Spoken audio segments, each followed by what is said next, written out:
Bom dia. Sejam bem-vindos. Vamos abrir os trabalhos nessa sexta-feira da Flip 2015. É um dia no qual nós vamos nos confrontar com a nossa história. Ontem foi um dia de poesia e hoje é o dia de olhar para a história do Brasil, para a história de São Paulo. Então, além desse encontro que nós teremos agora, a gente vai ter Brasil, uma aula com a Lília Schwartz e a Heloísa Starling. E vamos ter também, com o Carlos Augusto Calil e o Roberto Pompeu, uma mesa sobre São Paulo, sobre a história de São Paulo na época do Mário de Andrade. Eu queria convidar vocês a seguir a Flip nas redes sociais. A gente tem perfis no Facebook, no Twitter. E convidar vocês a postar suas fotos com a hashtag Flip 2015. Muito obrigado. Vou chamar agora que esse grande nome da nossa cultura, da nossa história, que pela primeira vez está em Paraty para participar da Flip, Boris Fausto, por favor.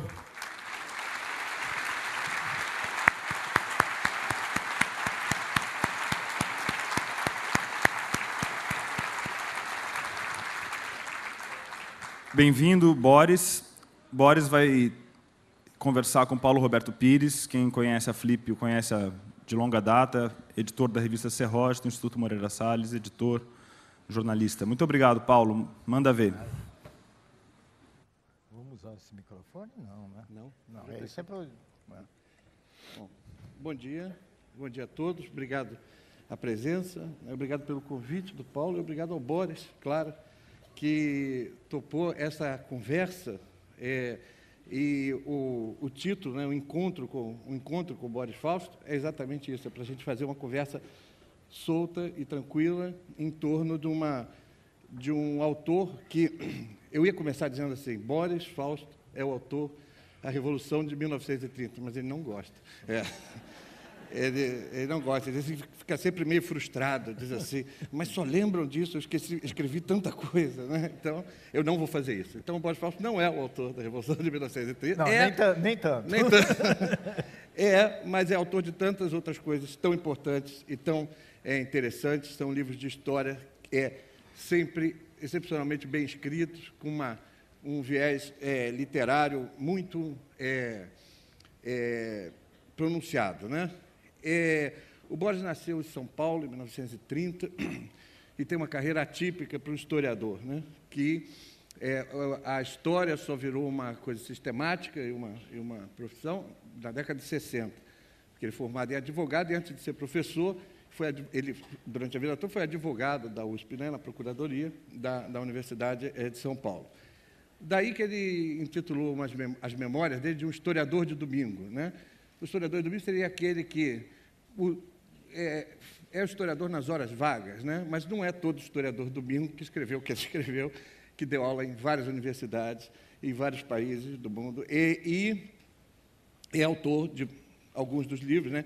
Negócios e Ossos, História da Imigração, Getúlio Vargas, O Poder e o Sorriso, que é um perfil do Vargas, e O Crime do Restaurante Chinês, nós vamos falar depois sobre ele, são todos publicados pela Companhia das Letras, né?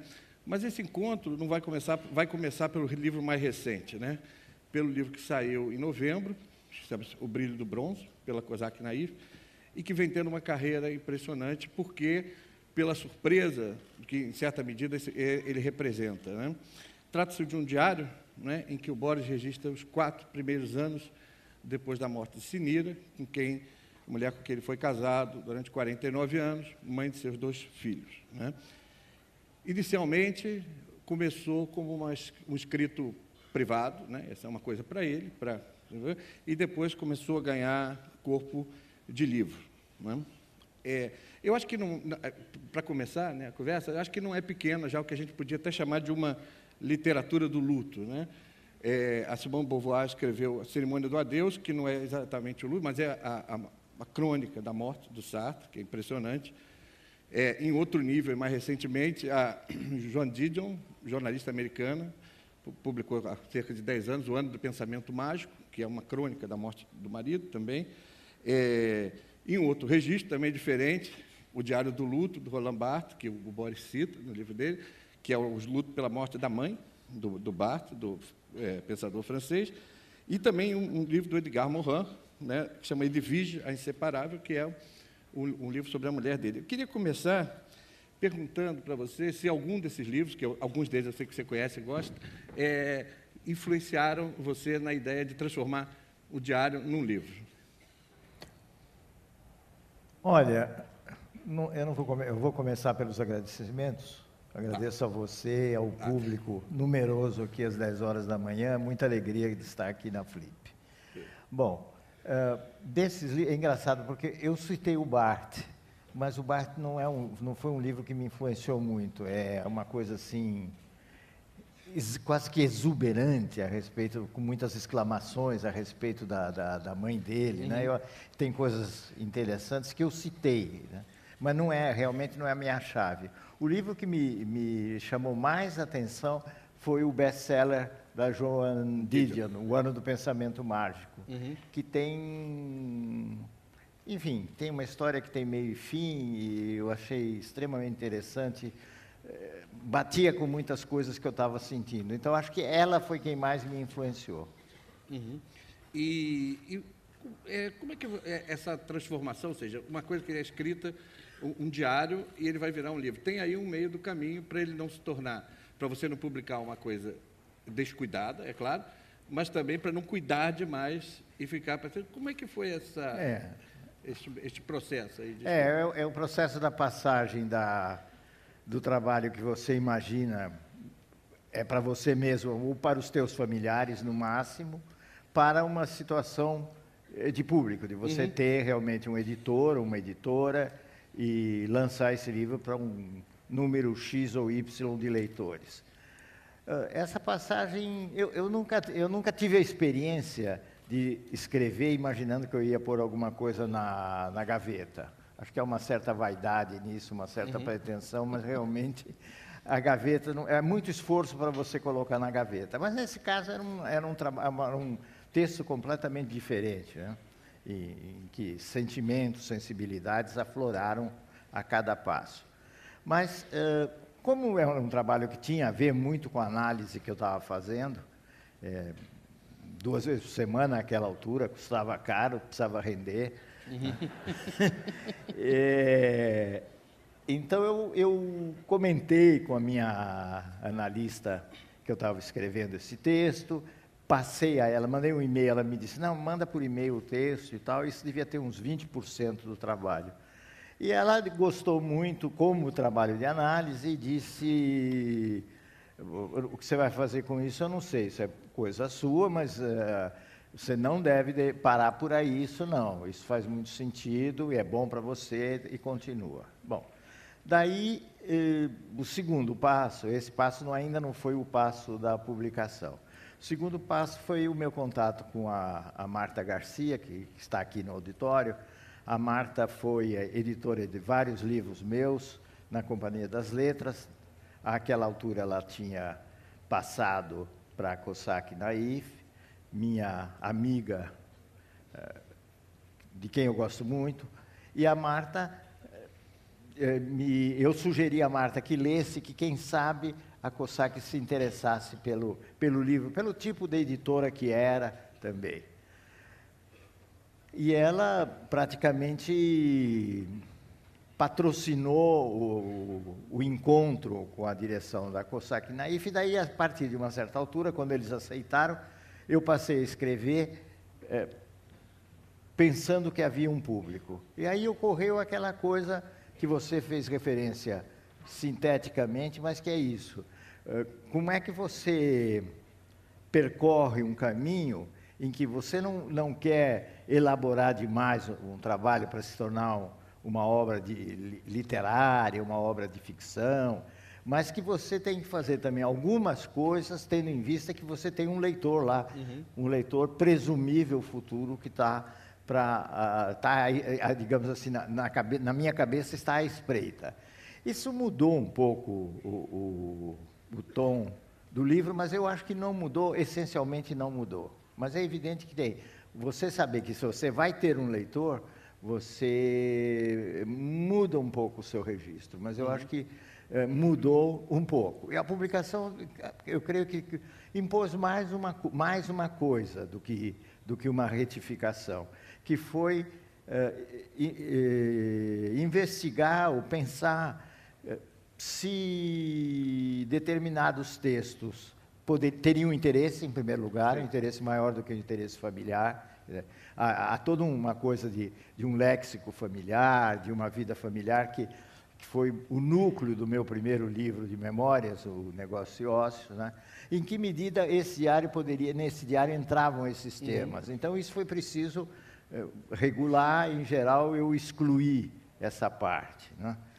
Por outro lado, tinha um outro aspecto, que era o propósito não de escrever um relato edificante, de jeito nenhum, mas de evitar ferir certas pessoas desnecessariamente. Se não coubesse muito, deixa para lá o teu desejo de dar umas alfinetadas e tal, que isso aqui e se mantenha numa certa linha e tal.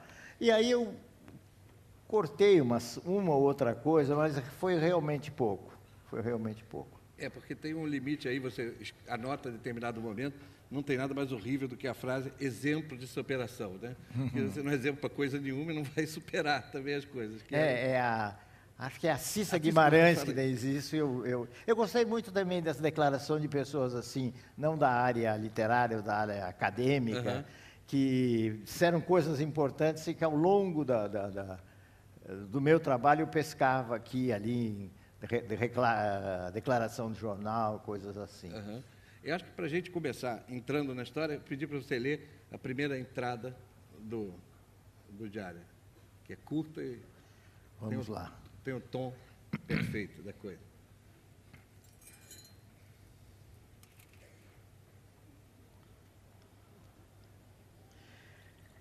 Estou só em São Paulo no primeiro mês após o falecimento de Sinira. Basta escrever falecimento de Sinira e um frio me atravessa. Mas é melhor escrever falecimento do que morte. A morte é definitiva, o nunca mais, o nevermore.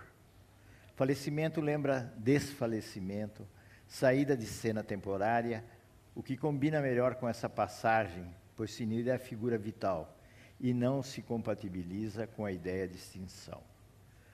Vou ao cemitério do Morumbi numa primeira visita à lápide de bronze onde estão escritos os nomes de Sinira e de meu pai. Próximo à entrada, paro numa loja de flores. As donas, mãe e filha, faladeiras, risonhas, evitam qualquer conversa sobre a morte, sobre entes queridos. Comprar flores e ir ao cemitério, que fica a 100 metros de distância, são para elas atos inteiramente separados, mesmo quando lhes pergunto qual a planta que dura mais nessa seca combinada com sol forte. Escolho 2 vasos de lírios, um vermelho, outro laranja, com vários botões ainda fechados. Regateio no preço. Levo 2 vasos, me faça 30. Surpreendida, será que alguém pechincha nesse tipo de situação? A mulher me olha com certo espanto e eu me escudo no infalível perguntar não ofende. Ela se recompõe e me dá R$5 de desconto. Me pergunto por que pechincho e agora ao escrever, me lembro da minha tia Rebeca numa floricultura em frente ao cemitério israelita da Vila Mariana, barganhando o preço das flores que iria colocar sobre os túmulos sóbrios de minha mãe, meus tios e avós maternos. Fico um tempo contemplando os nomes de Sinira e de meu pai gravados na lápide de bronze e imagino que o espaço entre eles será ocupado por mim. A ideia não me assusta, porque implica que a ordem da prateleira será obedecida. E mais, sinto-me protegido por essas 2 inscrições pessoas que me receberão de braços abertos. Envio um alô a meu pai, tratando de estabelecer melhores relações com ele, mas o centro das minhas emoções é Sinira. Falo com ela como se a minha voz pudesse acordá-la do sono eterno, expressão horrível. Digo da minha saudade, que em casa tudo está bem, e até peço alguns conselhos. Derramo lágrimas amargas.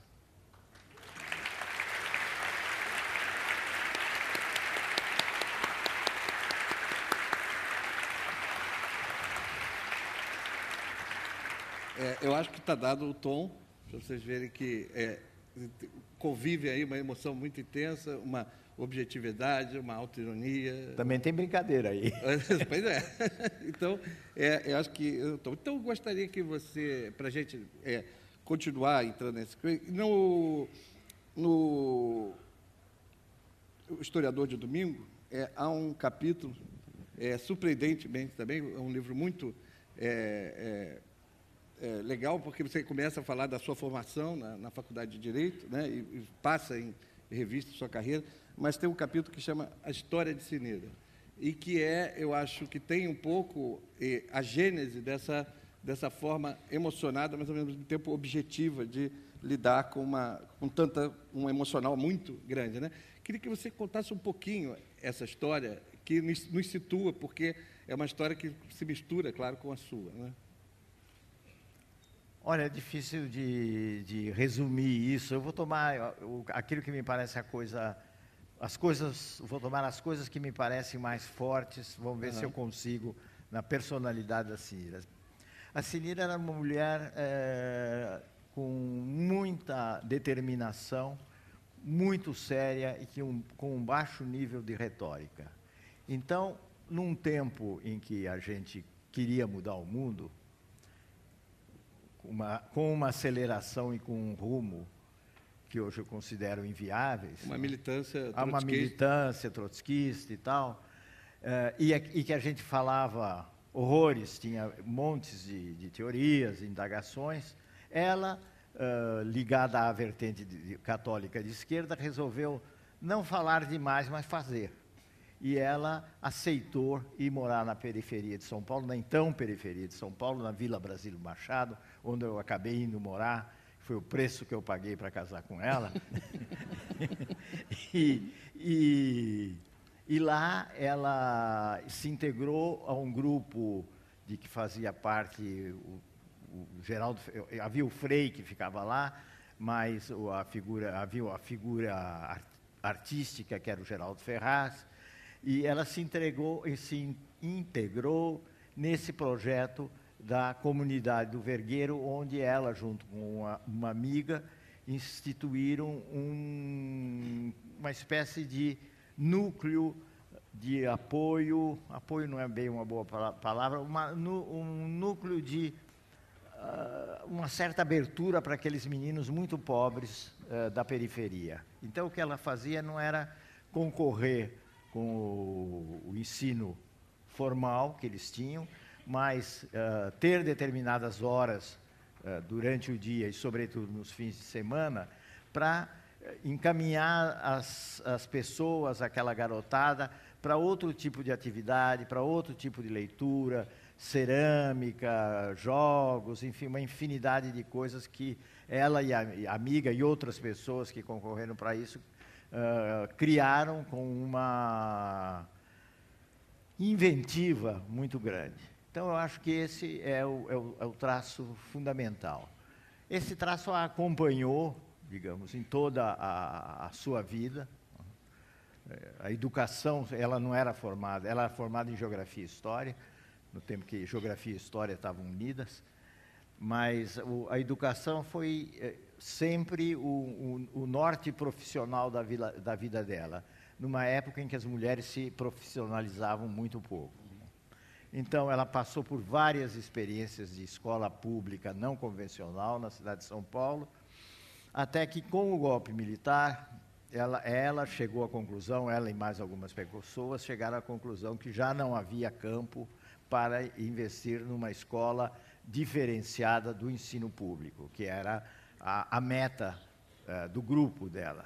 E daí ela se integrou no projeto não de fundação, porque já existia uma parte, mas de prosseguimento do currículo da Escola Veracruz, a que ela se dedicou, eu creio que 30 anos de vida, teve um papel importante, aí já com outro tipo de público, não é? Mas para abrir a possibilidade, mesmo que fosse em pequena escala, de um outro tipo de escola para gente de classe média, numa situação classe média intelectualizada e tal, mas numa situação de repressão, de medo, de dificuldades. Acho que com isso eu resumo um pouquinho. Afetos já é outro capítulo. Os afetos, né, que estão soltos ali no livro, tem duas situações, pelo menos, que eu acho que são interessantes no livro. Primeiro é a coisa da visita sistemática, né, ao cemitério, diz assim, um homem que não acredita na transcendência, né, que diz que quando na missa o padre fala santo, santo, santo, ele responde Coríntios, Coríntios, Coríntios, né? Então, que me pareceu um excelente comportamento.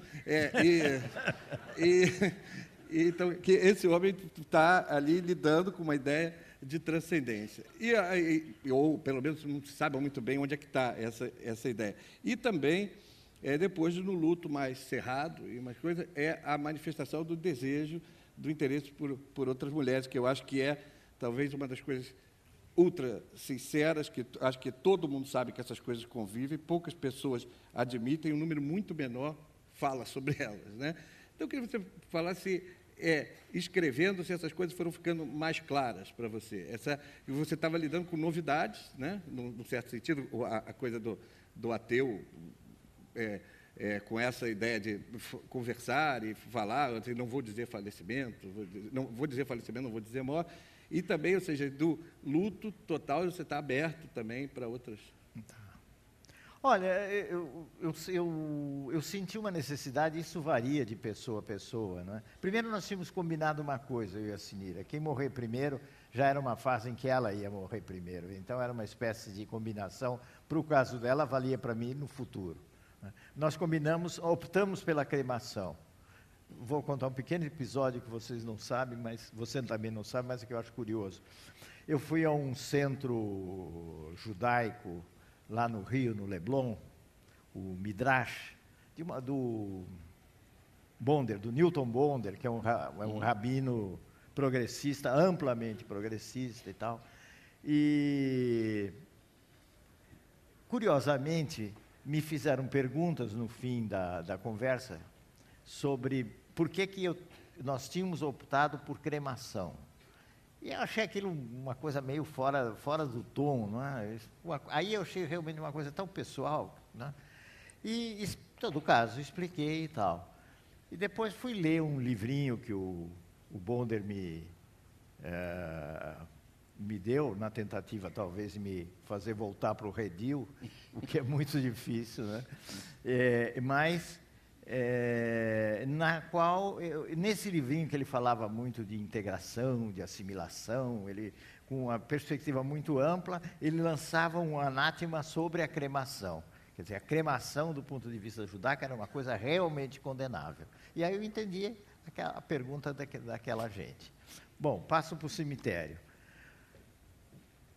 Nós resolvemos, ela foi cremada, eu resolvi que queria ficar com as cinzas, isso é uma coisa também muito variável, geralmente as pessoas lançam as cinzas em algum lugar e tal, eu quis ficar com aquelas cinzas, e isso talvez indique uma espécie de lugar familiar de memória.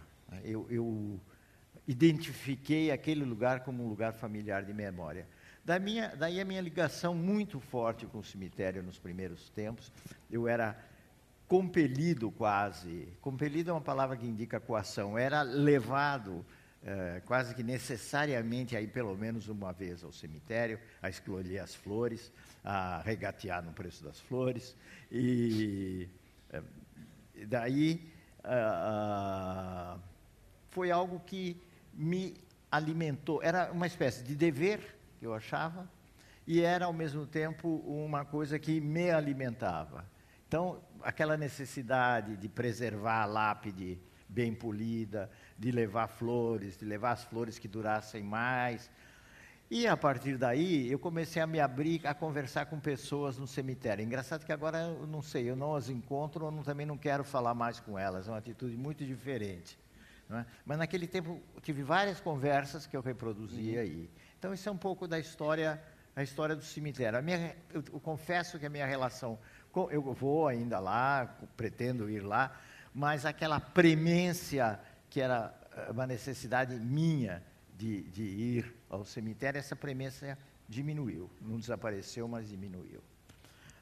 Bom, a outra coisa que me disse foram as novas histórias, digamos assim. Olha, é uma coisa curiosa que você, pelo menos no meu caso, até com certa velocidade, eu me abri na tentativa de novas histórias. Uma durou algo, outras não foram histórias, foram muitos contatos. De vez em quando eu retomo os muitos contatos, as muitas amizades que eu tive, que permaneceram ou que ficaram no caminho, que não dariam certo. Mas eu percebi como eu saí de uma vida muito insulada para uma vida muito mais aberta, em que as figuras femininas, variadas figuras femininas, faziam sentido. Porque, sobretudo, depois que a Sinira teve um câncer, e o câncer durou 7 anos o tratamento, nós que já tínhamos uma tendência a viver algo fechados, nos fechamos mais ainda, nos bastamos mais ainda, e reforçamos reforçamos uma ideia de que vamos lutar porque você vai continuar, nós vamos superar isso.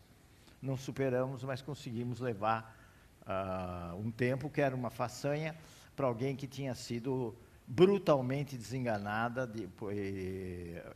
brutalmente desenganado pelos médicos que disseram que ela tinha 4 meses de vida. Bem, então isso percorreu a minha história. Eu acho que, vamos dizer, tenho certeza até, que encontrei uma solução, né, para uma continuidade amorosa.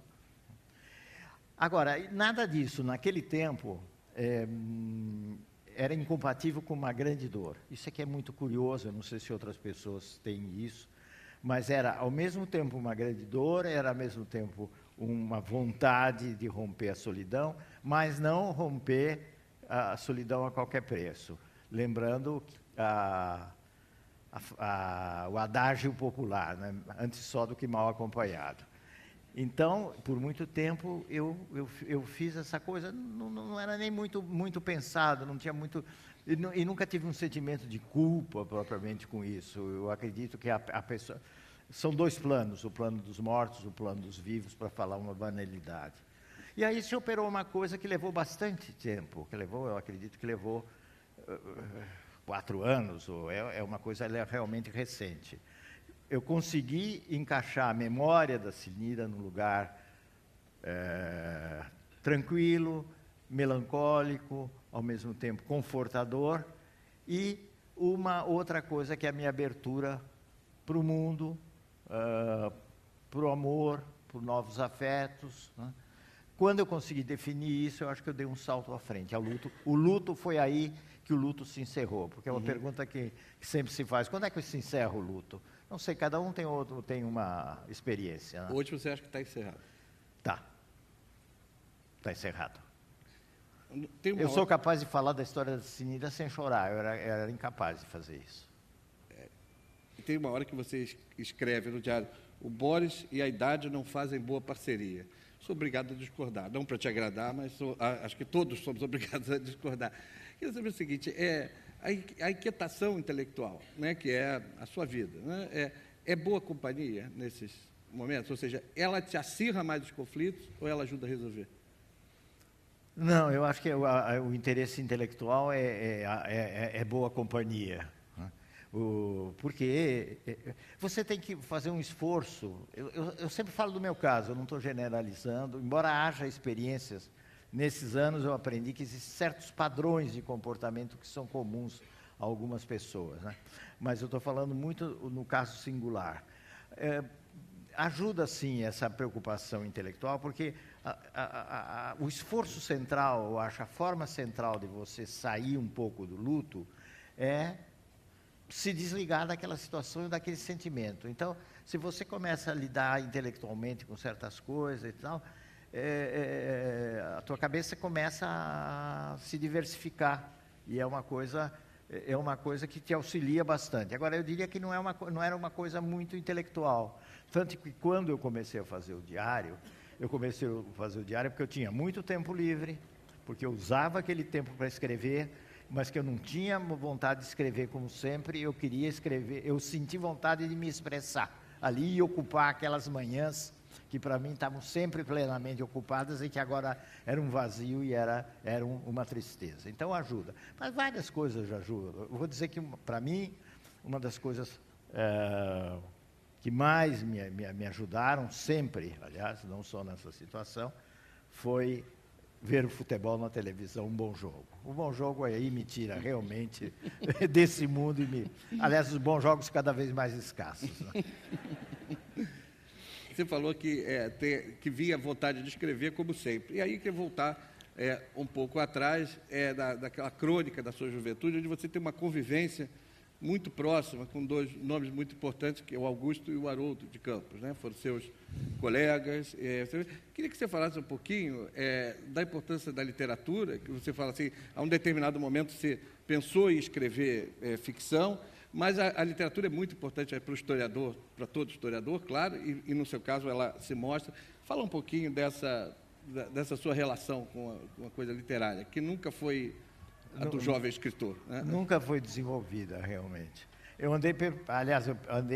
Eu sempre perpetrei versos naquela época, nos anos... Perpetrou? Passei dos versos, dos sonetos dos tempos de colegial, do colégio, para o modernismo, né?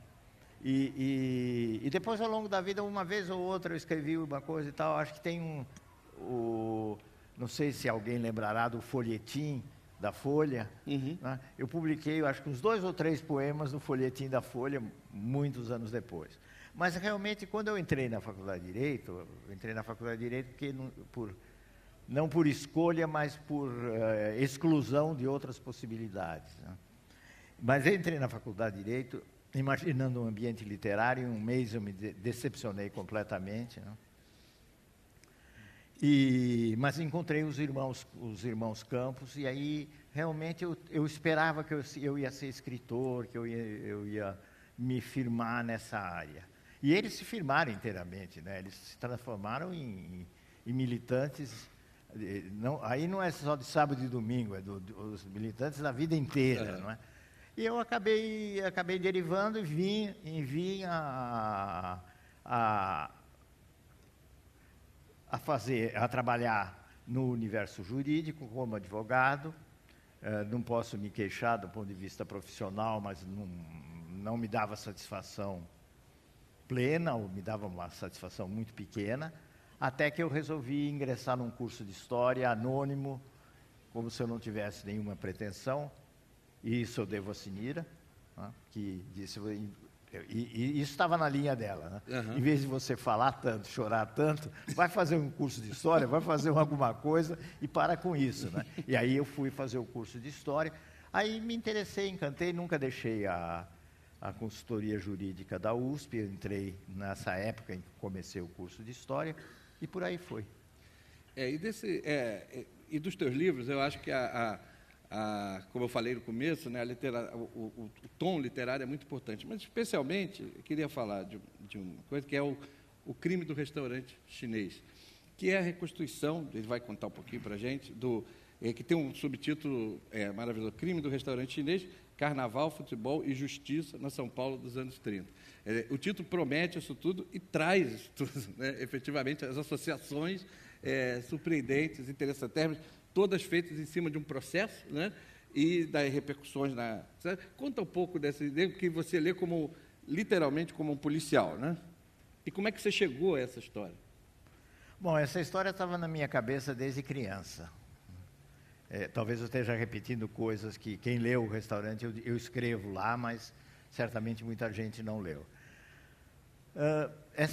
Qual era a história que eu tinha na cabeça? Isso que eu creio que é o mais interessante. Era uma coisa que o crime do restaurante chinês aconteceu quando eu tinha 8 anos incompletos. Mas eu tenho lembrança do crime, da repercussão do crime, e a minha memória do crime foi filtrada pelo que se dizia em casa, o que se dizia na família e o que diziam as empregadas de casa, que eram mais de uma. A família, nós juntamos família, isso é uma outra história. Então nós tínhamos uma casa grande alugada e com várias empregadas e tal. Então circulava essa história do crime do restaurante chinês, que foi um massacre ocorrido numa terça-feira de carnaval, daí o carnaval pôde entrar, né, num restaurante que existia na rua Venceslau Braz, aquela rua que sai da Praça da Sé e desce em direção ao Carmo. Nessa noite foram massacrados o casal que era dono do restaurante e os empregados que dormiam lá. Acho que são 5 pessoas que são assassinadas e isso tem uma enorme repercussão. Bom, o que eu lembrava dessa história? Eu sabia que a história era mais ou menos essa, que tinha havido crime, tinham morrido 5 pessoas, mas que quando a polícia chegou ao local e entrou no local, existia uma menina andando por uma poça de sangue e a menina, perdida naquela situação, era remanescente da tragédia e a menina repetia, Peto, Peto, Peto, preto, né? Peto, Peto, como a indicar que tinha sido um preto que tinha entrado lá e tinha cometido o crime, né? Isso ficou na minha memória e integrou até pesadelos meus durante muito tempo. Levou tempo para eu deixar de sonhar com coisas afins a essa cena enfim, ter outro tipo de sonho e tal. Bom, com essa coisa na cabeça, eu disse, bom, aí eu já tinha escrito um livro sobre crime, né, e crime cotidiano, e resolvi, estava bastante interessado nessa vertente do crime e história. Disse, por que não pegar, no nível da microhistória, não pegar esse crime do restaurante chinês? E aí eu tive a sorte e a colaboração do Tribunal de Justiça de São Paulo, que me permitiu xerocar os 4 volumes do processo do crime do restaurante chinês.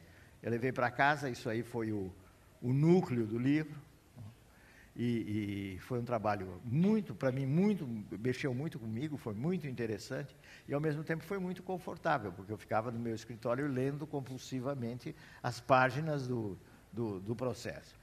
E aí aconteceu, e aí eu fiz uma descrição, aí eu descobri, né, lendo isso, não só descobri, constatei, melhor dizendo, que a coisa se abria para vários outros temas, porque em junho de 1938, depois do crime, poucos meses depois do crime, houve o Campeonato Mundial de Futebol na Europa, né, em que pela primeira vez o Brasil se destacou, e em que uma figura surgiu no time brasileiro, que se tornou célebre, que era o Pelé da época, o Leônidas da Silva, o Diamante Negro.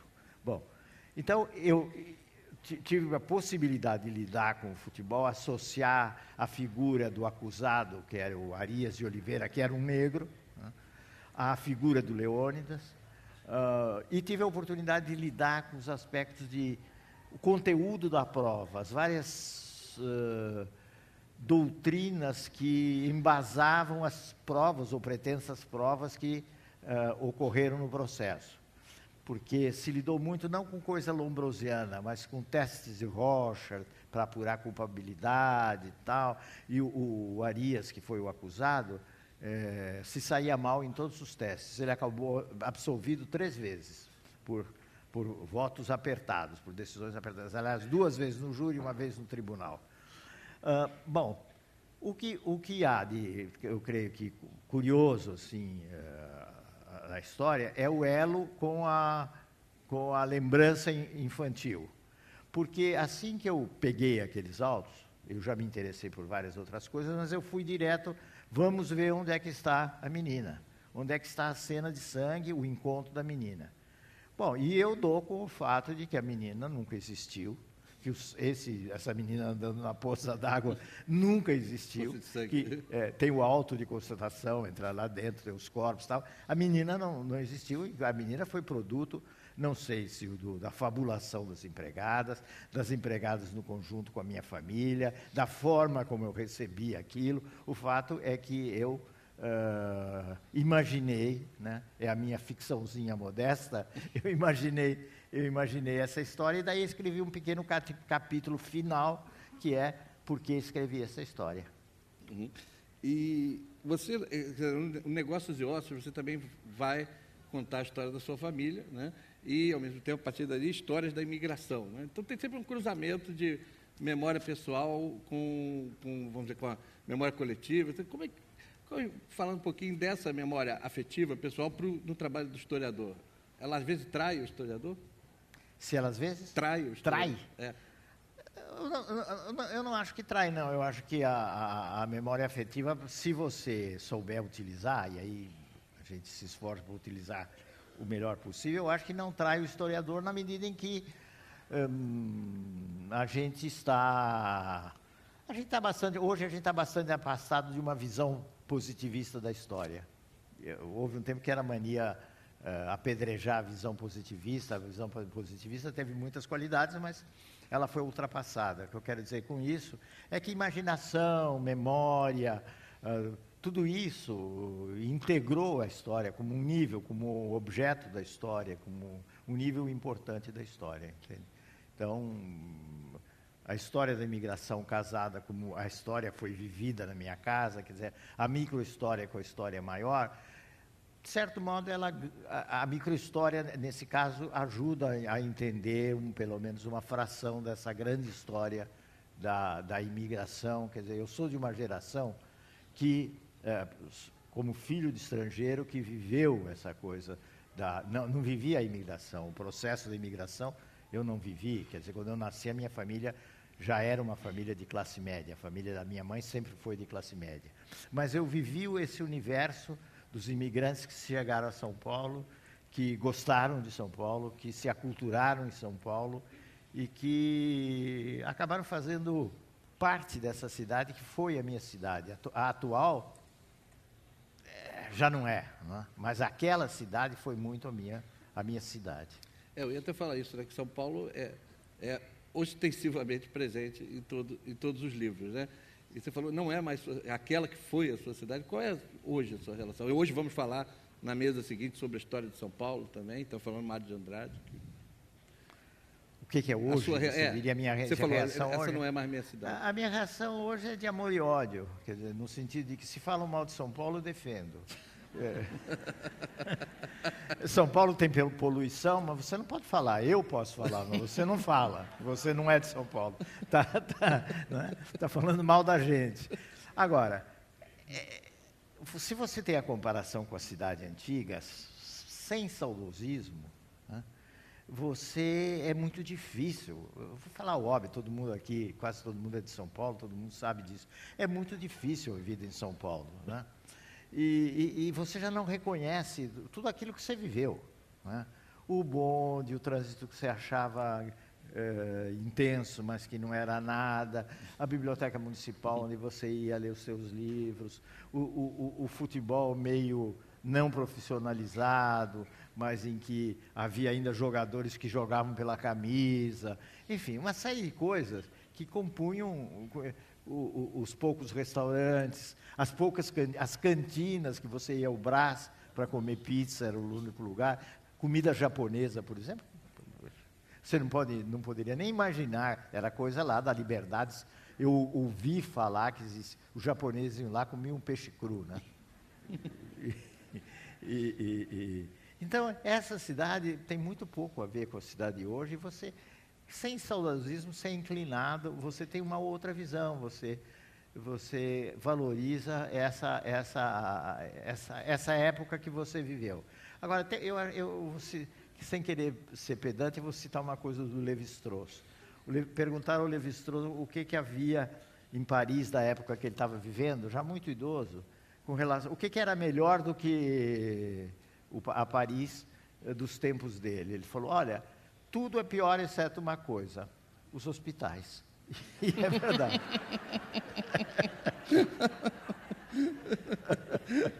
Então, São Paulo, os hospitais melhoraram. É isso, estão aí. E, aliás, os imigrantes, não querendo puxar a sardinha para os imigrantes, tiveram uma grande contribuição nesses hospitais, né? Hoje a gente já conversou sobre isso, que há um interesse óbvio, né, um interesse vou dizer, amplo e não só acadêmico, pela história, livros sobre história são best-sellers, ou seja, você tem, hoje vamos ver a Lili Schwartz e Luiz Starr falando, o Brasil, uma biografia também.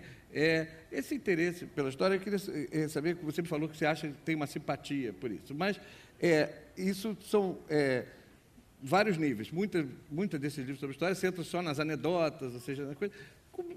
Que história está sendo contada hoje? Assim, Bom, eu acho que há uma... Qual é a novidade? Eu estou meio afastado, meio não, bastante afastado do meio acadêmico, então eu não sei te dizer que rumos, por exemplo, andou tomando a história acadêmica, que coisas estão hoje interessando. Eu sei, até um determinado momento eu sei, por exemplo, te dizer que a história econômica foi importante no tempo que o marxismo era imperante, que a história dos trabalhadores era extremamente valorizada, era um tema de vanguarda. Eu escrevi um livro sobre ela, que o crime foi, que esses novos objetos da história, que a microhistória foi muito valorizada. Hoje eu não sei por onde anda, eu tenho a impressão que há uma diversidade, não há uma tendência muito definida em torno de uma temática. Essas coisas de história cultural, identidade e tal, eu não saberia realmente dizer, há uma inflexão, há um rumo, ou uma linha na produção histórica acadêmica, não sei, eu suspeito que não há. Não é crítica nesse sentido, sim, mas eu acho que não há. Então, agora, o que há de novo no público, no ambiente mais amplo, primeiro, o interesse por história de um nível muito maior do que no passado. E segundo, a presença dos historiadores jornalistas, que, em geral, os bons contribuíram muito para fazer uma boa história. Não é uma história interpretativa, eles não se propõem a lidar com temas interpretativos, mas é uma história muito bem narrada, com a qualidade do jornalista, com uma seleção de episódios muito relevantes.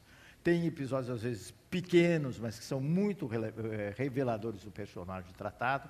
Quer dizer, os nossos jornalistas de qualidade, estou pensando no Hélio Gaspari, estou pensando no Lira, por exemplo, a biografia do Getúlio, que matou a minha biografia interpretativa do Getúlio.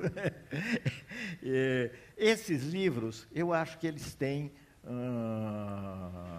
um valor grande, eles representam uma novidade, têm um grande público. Os outros, como eu estou nomeando porque não vejo problema, outros como Laurentino e tal, eu não li, eu suspeito que já são de um nível mais anedótico e tal, mas de qualquer maneira eles despertam interesse para a história. Eu acho que essa é uma novidade, acho que é uma novidade bem positiva. Quando você pensar em história do Brasil, que há não muito tempo as pessoas que procuravam entender a história do Brasil fora do ambiente da história, das ciências sociais em geral e tal, iam recorrer como uma novidade ao Hélio Silva, por exemplo, a gente percebe, né, Heloísa, o campo, o avanço que nós percorremos até chegar ao livro de vocês também, né, que tem aí é um best-seller arrasador. Mas, enfim, inclusive veio uma pergunta do público, que pergunta qual episódio da história do Brasil do século XX que o senhor considera mais importante para fazer do Brasil o que ele é hoje, em 2015. Fácil essa, né? Essa é fácil, né? Deve ser alguma amiga minha que soltou essa aí.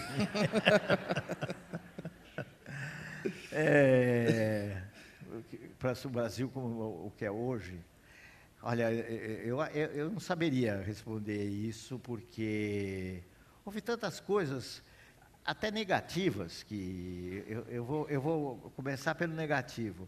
Por exemplo, o golpe de 64 tem muito a ver com a história do Brasil, que o Brasil virou hoje. Quando mais não fosse, eu não estou defendendo o golpe em nenhum momento, mas o golpe nos ensinou, a duras penas, uma coisa. Nos ensinou que a democracia é um valor importante e que a gente deve tentar atingir. Nunca se atinge o ideal, isso não existe, né? Só dá frustração quem procura o máximo, mas que a gente deve ter uma utopia democrática, que é uma coisa essencial para a instituição da sociedade brasileira. Quem nos ensinou isso até no sentido contrário, da outra face foi o golpe de 64. Então, quis dizer esse paradoxo, o golpe de 64 e o regime militar que se seguiu. Sim, partindo do seu... Voltando para o começo, né? Revolução de 1930, né? Como que é o estudo, o que você viu nesse período que te interessou tanto, primeiro, e como é que ele ajudou a entender também o Brasil para frente? O 30? É. Eu acho que o 30 é muito importante, né? Naquela época que eu escrevi, você imagina, havia uma discussão semântica inteiramente superada. Eu sou otimista nessas coisas, acho que nós avançamos no ponto da nossa formação cultural muito. Havia uma discussão se aquilo era um golpe, se aquilo era uma revolução, o que era aquilo. Em vez de estudar, se gastava muita página discutindo essa coisa, porque se não era uma revolução, então era um bicho de importância. Não alterou as relações essenciais de produção, então tem muito interesse. Tudo ficou como antes. Claramente não é isso. O que me levou ao 30? Me levou ao meu lado político, quer dizer, eu comecei a lidar com aquilo, eu tinha... Deixa eu ver, 65, 64, 65. Não fazia muitos anos que eu tinha abandonado o micromovimento trotskista.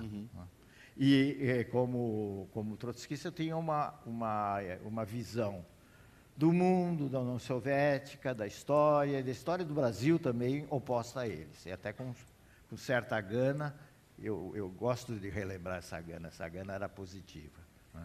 Você vinha ali de uma longa militância, né? Eu vinha de uma militância de 10 anos. 10 anos. Que eu achei que desapareceu por completo a influência dessa militância, até que recentemente eu comecei em conversas com uma amiga muito próxima, eu cheguei à conclusão que alguma coisa dessa militância de 10 anos fica na gente, né? O quê? Olha... Tem coisas ideológicas e tem coisas pessoais. Pessoais é uma mania de simplicidade, você entende? Sim. Que é uma coisa que já vinha da minha casa, sem dúvida nenhuma, mas que o trotskismo, aí a militância em geral de esquerda reforçava, né? Hoje os tempos são outros, a turma anda aí de carrões, né? Toma os vinhos mais caros do mundo, foram trabalhadores em alguma época, isso é outra história. Mas naquele tempo, todos nós, classe média e tal, os trabalhadores nem se fala, mas todos nós, classe média e tal, teríamos vergonha de andar com roupas muito boas. Se tivéssemos um carro, tinha que ser um carro muito modesto, não tinha carro, mas se tivesse... O meu pai tinha um carro, saía com o carro do meu pai, quando eu ia à militância, eu ficava envergonhado daquele carro, né? O cara era razoavelmente bom. Então, essa coisa parece uma coisa lateral, mas que marca, demora para você sair disso. Mas eu andei por um atalho, não sei se eu estou no fio do que você me perguntou. O livro, porque pois é, mas que tinha marcas pessoais e marcas intelectuais. Políticas. Então, o livro tinha essa marca política, e na leitura da história, existia uma história do Brasil contemporâneo, diretamente inspirada na ideologia do PC, que não é computador, é Partido Comunista. Na ideologia do PC, que era a existência de uma burguesia nacional brasileira que estava fazendo o seu percurso como classe hegemônica, e que essa burguesia nacional brasileira aparecia num momento relevante por ocasião da Revolução de 30. A Revolução de 30 era o marco de ascensão da burguesia nacional brasileira, né? E, talvez até por uma interpretação nem sempre certa, mas o trotskismo duvidava muito desse tipo de interpretação. Até porque tinha teoria, não sei, vou entrar em recordações saudosas, havia teoria que a burguesia não faria a revolução burguesa, o proletariado aliado ao campesinato faria a revolução burguesa concomitante com a relação proletária, então a burguesia nacional não podia ter esse papel, né?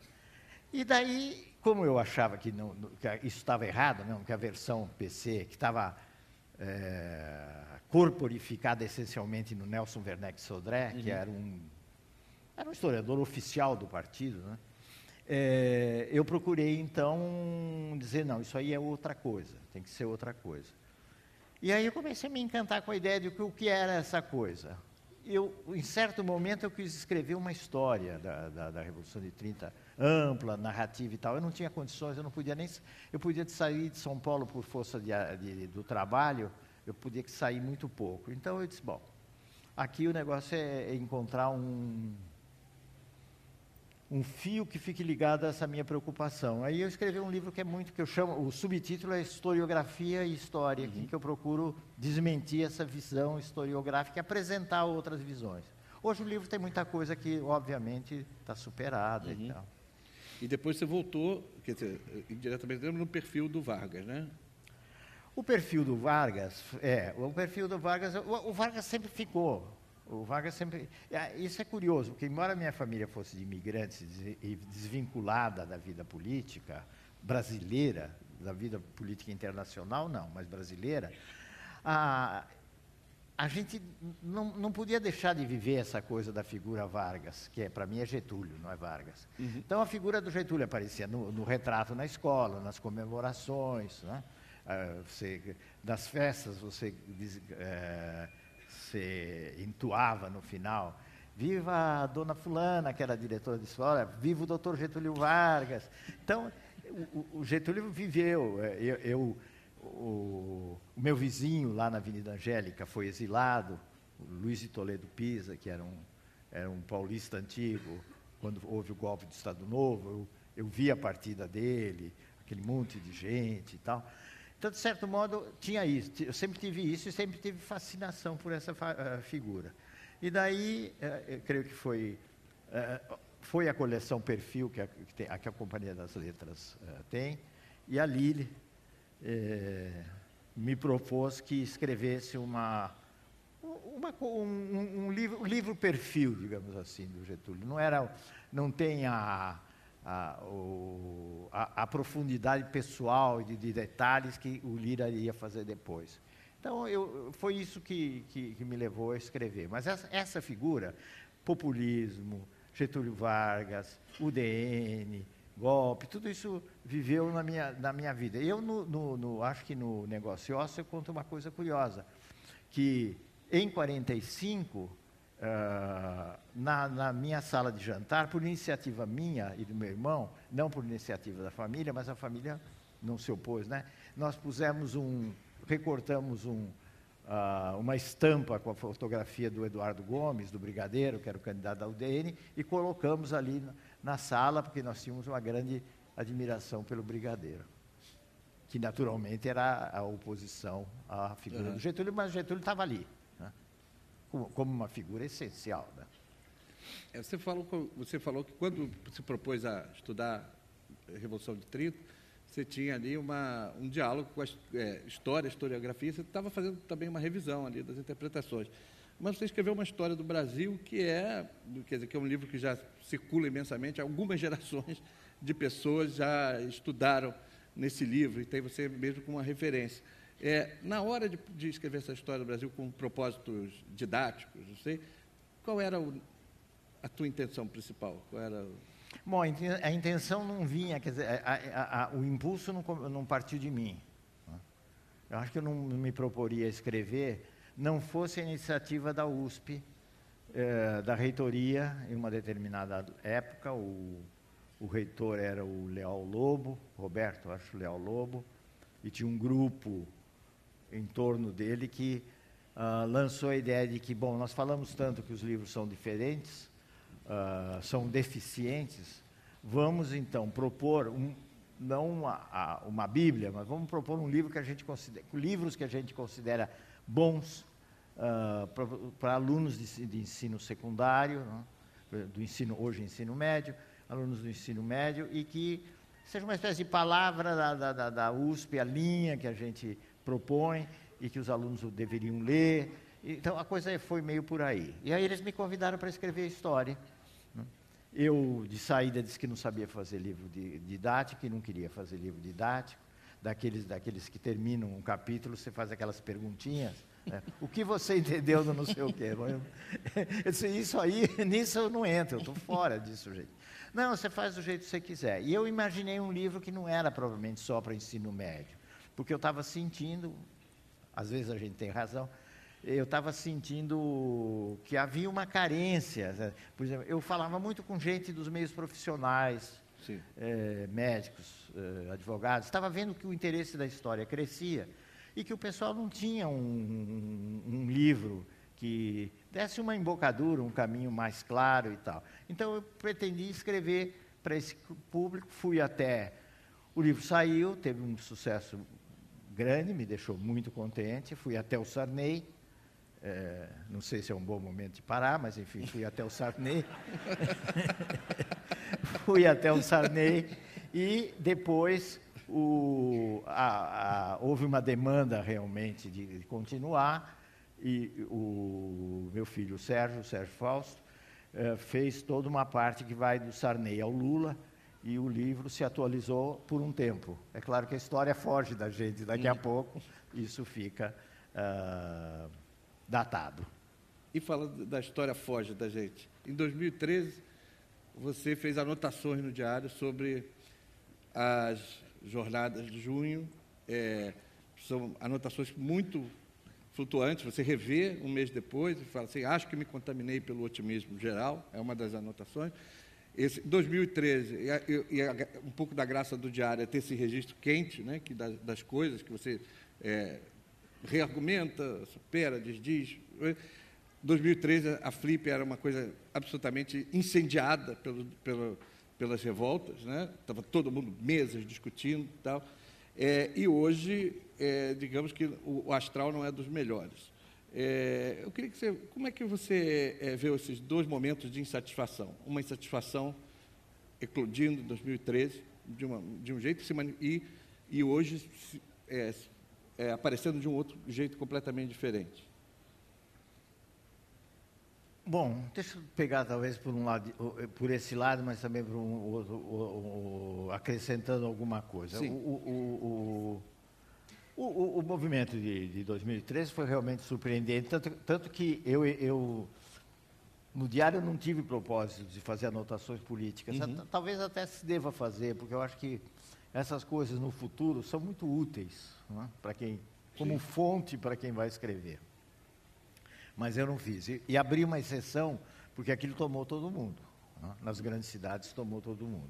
Embora já naquela altura, e não é novidade nenhuma, e nem faz muito tempo, a gente percebesse que havia um limite claro naquele movimento, que era um movimento, mas não era uma corrente política que pudesse levar a uma mudança efetiva, importante, que aquilo teria que desembocar em alguma coisa que não desembocou, né? Parou ali.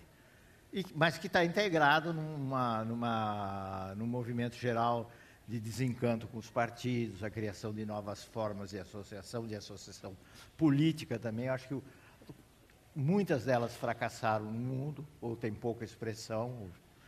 Uma delas, pelo menos, tem importância clara, que é o Podemos na Espanha, que tem tido êxitos e tem mantido uma linha política clara.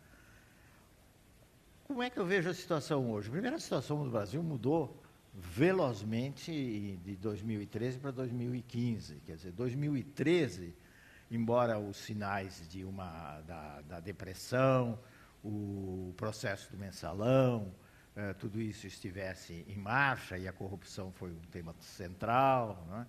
Mas tudo isso não tinha a dimensão que tem hoje de um país que entrou.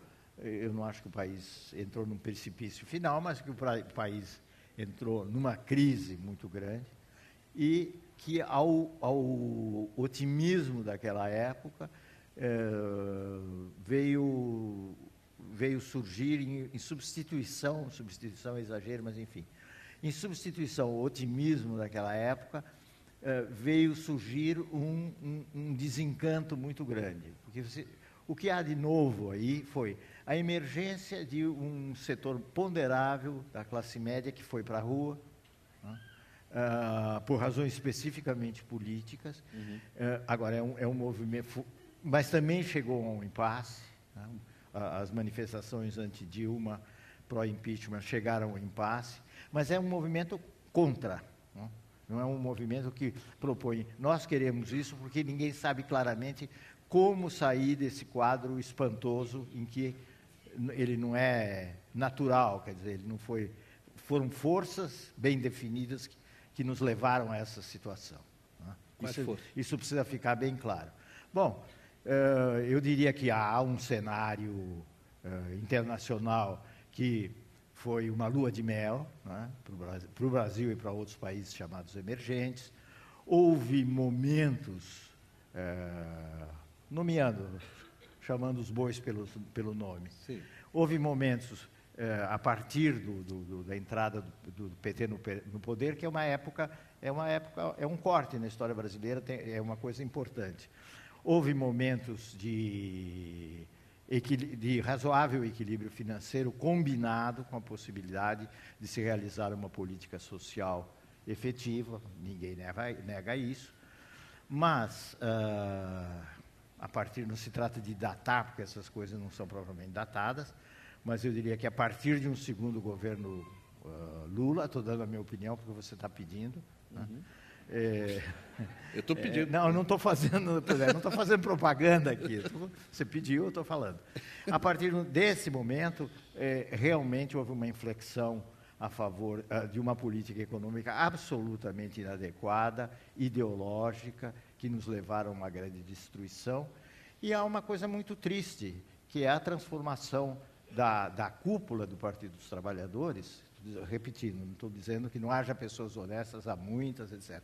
Mas a cúpula, o partido que maneja o partido, numa cúpula de gente corrupta que trabalha num sistema mafioso de gangue. Eu não tenho dúvida quanto a isso, né?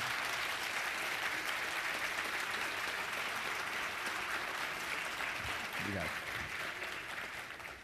E essa situação, por isso é que eu digo, há forças internacionais, o preço das commodities caíram, nós teríamos que viver. Mas tudo isso tem muito a ver com a situação interna. Por exemplo, o quadro internacional piorou para o Brasil, em geral. Mas, ao mesmo tempo que o quadro internacional piorou para o Brasil, nós tivemos uma direção política no Brasil que jamais reconheceu que nós estávamos indo numa direção, para um ciclo recessivo. E que, pelo contrário, é como se, em vez de atuou bem em determinado momento, em 1988, mas atuou muito mal no momento posterior, talvez porque o governo Dilma se caracterize por ser um governo muito mais ideológico, acho que a Dilma é muito mais ideológica, embora isso contraditoriamente conte em favor dela, pessoalmente, alguma coisa conta em favor dela, né? Que eu acho que ela não se envolveu nesse esquema tão fundamente nesse governo. Ela tentou um pouco ficar à margem ou combater, não conseguiu esse esquema a que nós fizemos referência. Eu acho isso. E a oposição disso? A oposição vai mal, obrigado, né?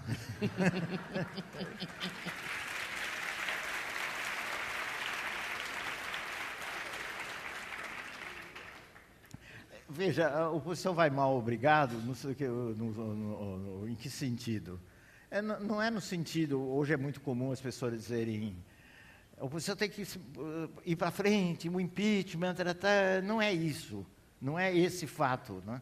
Esse fato é um fato, essa questão é uma questão conjuntural, que comporta várias interpretações. Eu acho que o impeachment não é uma brincadeira, mas ele pode se impor, a situação está complicando muito rapidamente, mas acho que não é esse o ponto do problema da oposição. O problema da oposição é um problema de não ter construído, não ter sabido ser oposição, não ter tido a coragem de ser oposição e dizer, nós pensamos de um outro modo, nós queremos uma proposta de um outro tipo de Brasil, nós somos sim contra a corrupção, nós sim somos um partido de classe média, sim nós falamos para essa classe média que está crescendo cada vez mais, nós temos valores que se compatibilizam com essa classe média, e um partido que tivesse coerência nas suas atitudes, um partido que não que tivesse, por exemplo, introduzido o fator previdenciário na época do presidente Fernando Henrique e que mantivesse o fator previdenciário, votasse a favor da manutenção do fator previdenciário, mesmo que o PT estivesse votando a favor do fator previdenciário, né?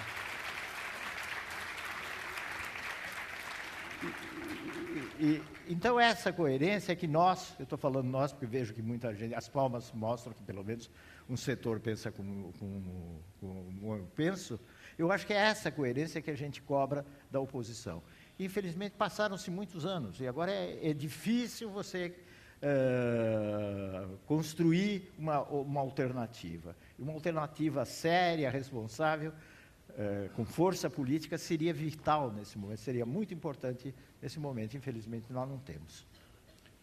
Bom, nós temos que encerrar, nós estamos chegando ao fim do encontro. Esse é o melhor elogio, você sabe, né? Sempre quando termina, é o melhor. Faz mais uma, então.